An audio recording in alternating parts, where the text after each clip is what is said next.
When we're still sorting trash at 3 a.m. sometimes, I question my life choices. But yeah, I mean, I think I always have been a really passionate person. I've always been really apt to stand up for what I believe in and walk the walk as well as talk the talk. And so I find purpose in doing it. At the end of the day, when it's all over and I see that we diverted 2/3 of the waste away from a landfill by recycling our compost, it feels like I did something meaningful and that might have an impact down the road.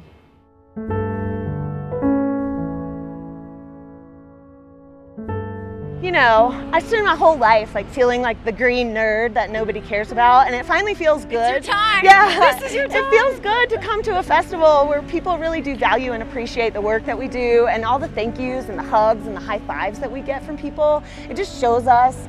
And I mean, our job sucks, right? I mean, nobody wants to dig through the trash, but it really shows myself and my team that we are valued by the people. And so the smiles, the handshakes, the high five, I mean, it's amazing. Plus like the weather, the rainbow, like, yeah, the music, I think it all goes hand in hand, you know. And so now for the most exciting part, at least in my world, is the recycling and compost guidelines. The festival begins months before the festival is thrown. I start by researching all the local kind of waste, sustainability, recycling guidelines. I try to find hard recycle outlets, and I really do work with all of the staff, vendors, sponsors to educate everybody on the sustainability guidelines. We work really closely with a lot of really amazing volunteers.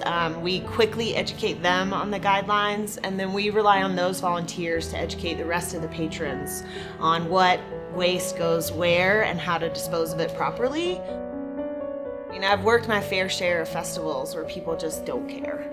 And it's really hard and soul crushing for me to go in and work an event and you just see the grounds and, you know, maybe it is 3,000 people less than like a bonfire festival, but it's 3 times as trashed. There's something about the music and the message and just the fact that the staff are people who just genuinely love, that just makes the patrons care, and it all is just kind of a trickle-down effect.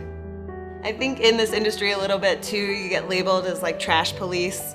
And you don't want to come off as being judgy or, you know, kind of a know-it-all. At least you really want to come into educating about sustainability with love.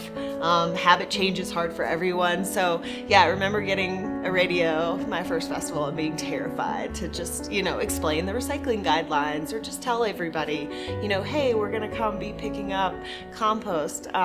But by the end of it, I really did feel like family. It was an awesome feeling to be welcomed with open arms. For me, I'm like super passionate about this stuff. You know, I think maybe I don't necessarily agree that we're gonna recycle our way out of this problem, but it really is the gateway for me to kind of reach into people's heart to start caring for the environment and, you know, to try to combat climate change in some way. So I never get sick of it, honestly. I mean, I wouldn't have switched my career to, you know, spend so much time in dumpsters if I didn't care so much. Everybody that we interact with or, you know, on the grounds where we throw these festivals, everybody has that connection in some way, whether they're a hiker or a rafter or a skier. We rely on the environment for, you know, that passion project or that really fun activity that we all like to do. And so for me, it's all about making that connection between our ability to gather in these beautiful places is really contingent on our ability to keep it clean and litter free. And if we do just come in and trash it, we're not going to be able to continue to gather. We're not going to be able to share our love of the outdoors in this way. I'm Virginia, and I am the resident trash queen, also known as Director of Sustainability.